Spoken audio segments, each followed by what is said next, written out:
At the beginning of the 1970s, a time when thousands of young men were being sent each week to fight in the steamy jungles of Vietnam, a short stretch of coast on the island of Oahu, Hawaii, was emerging as the center of the surfing universe.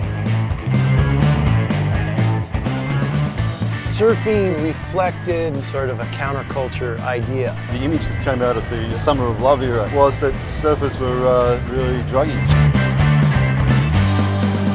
Then this new group came along and said, no, we're not going to do that at all. In fact, we want to make surfing into a sport. And everyone turned around and just went, they want to do what? There was no such thing as pro surfers, because you couldn't make a living from pro surfing. You had this irrational group of kids, and they walked into this town just going, hey, you got some new moves, you got some new boards, you got some new attitude. Hawaii was a twofold mission. It was one, I wanted to rip it, and two, I wanted to get famous. Something was getting ready to launch, and then all of a sudden, there it was.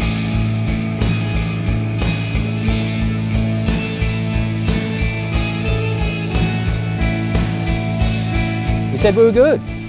You know, we were number one. It's indisputable.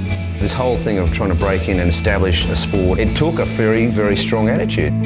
They'd write articles about how we're here, you know, we're the kings of the sport. And this brash attitude of screw the establishment, we're going to go for whatever it takes to get what we want, it rubbed people the wrong way in Hawaii, without a doubt. They just really wanted a big slice of the pie. The problem was they wanted too big of a slice of the pie. They did it for nothing, you know, they did it just for the love of surfing. It's timeless stuff, you know, it's stuff that will probably never be repeated. Well, they came here at a time when it was pretty wild, you know, more rough than it is these days, like the Wild Wild West. Ian writes a headline on my column, Aloha is dead.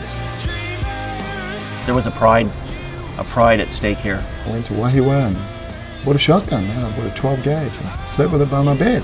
They could not go anywhere.